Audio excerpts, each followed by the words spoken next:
Assalamualaikum warahmatullahi wabarakatuh. Alhamdulillahirrabbilalamin.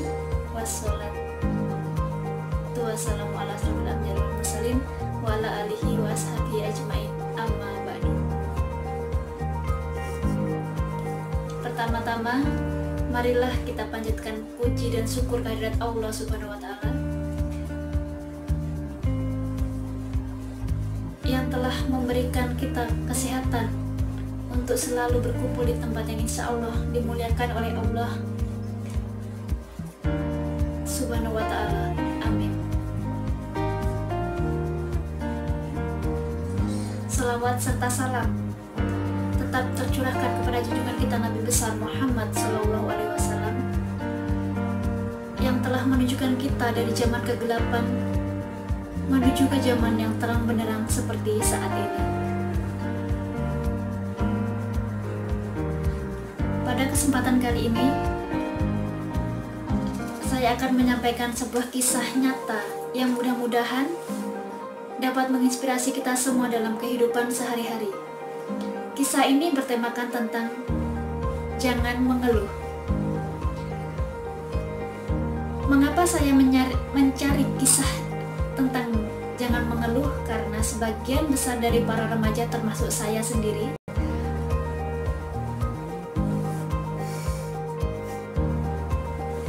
masih mengeluh atas tuntutan, pilihan maupun ujian yang Allah berikan kepada kita. Alkisah, ada seorang bangsawan kaya raya yang tinggal di sebuah daerah padang rumput yang luas.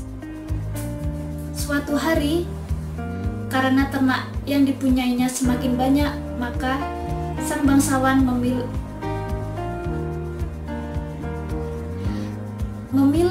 dua orang anak muda dari keluarga yang miskin untuk dipekerjakan. Pertama, anak muda yang berbadan tinggi dan tegap dipekerjakan sebagai pengurus kuda, sedangkan yang kedua memiliki badan yang kurus dan lebih kecil dipekerjakan sebagai pengurus ternak kambing. Setelah beberapa saat, si badan tegap ini dengan arogan berkata kepada si badan kecil,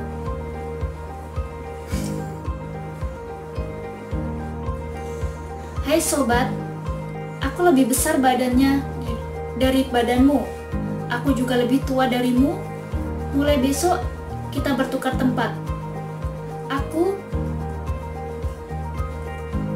memilih untuk mengurus kambing dan kamu menggantikan aku mengurus kuda. Awas kalau tidak mau, dan awas ya, jangan laporkan masalah ini ke tuan kita. Kalau kamu berani lapor atau menolak, tahu sendiri akibatnya. Aku habisi badan kecilmu itu."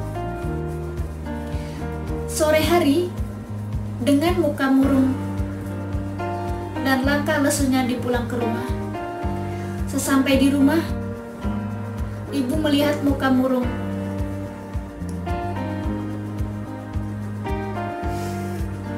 dan kegalauan anaknya. Kemudian si ibu bertanya, "Nak, ada apa? Ada masalah apa?" Coba ceritakan kepada ibu dengan kasih sayang dan kelembutan seorang ibu. Mereka berbincang. Saat makan malam, si anak pun menceritakan peristiwa yang telah terjadi dengan bersungut-sungut. Si anak melanjutkan, "Sungguh tidak adil kan, Bu?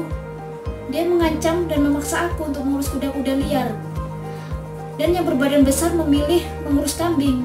Badanku kecil begini, bagaimana aku bisa mengejar-ngejar kuda-kuda yang begitu besar? Aduh Bu, sungguh jelek nasiku." Sambil menunduk lesu, dia menghabiskan santap malamnya. Si ibu dengan senyum bijak berkata, "Nak, semua masalah pasti ada hikmahnya. Syukuri, hadapi, dan terima dengan besar hati.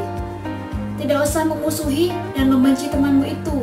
Ibu percaya, semua kesulitan yang akan kamu hadapi, jika kamu mampu belajar dan kerja keras, pasti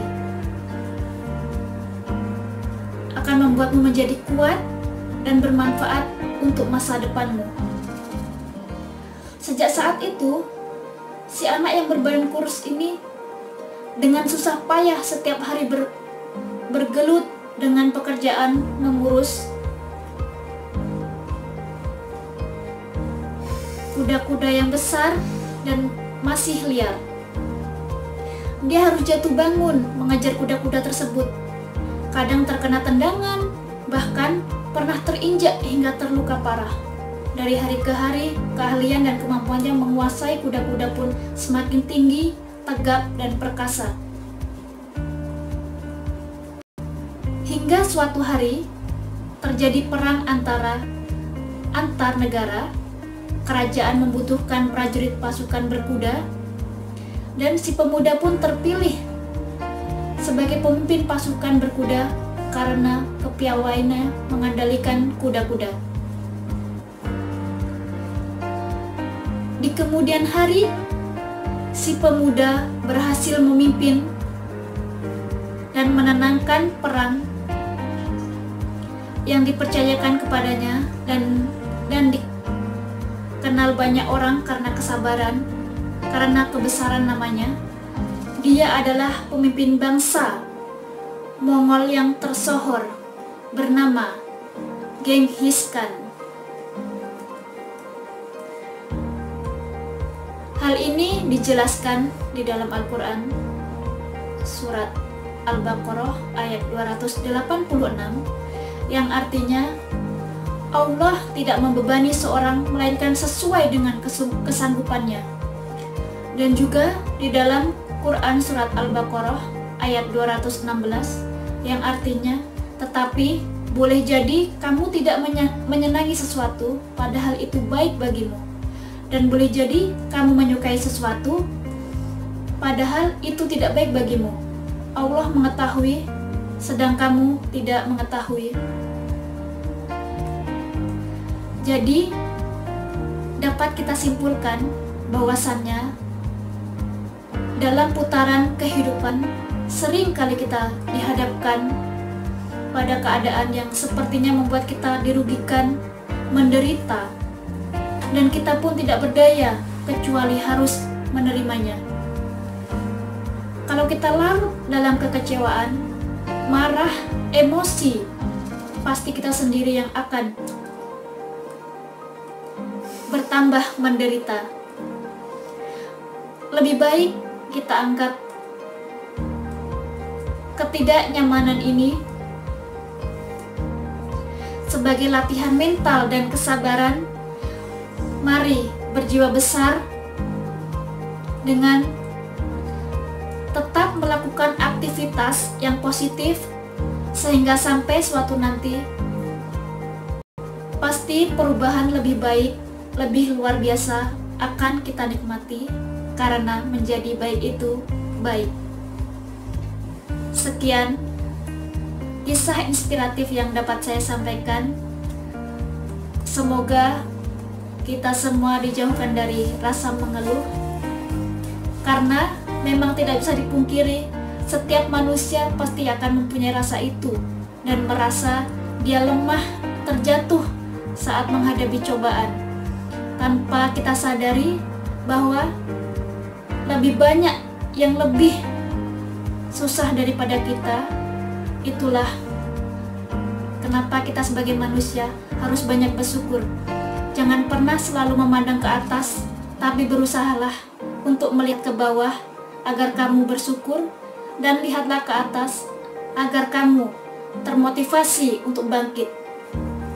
Terima kasih. Wassalamualaikum warahmatullahi wabarakatuh.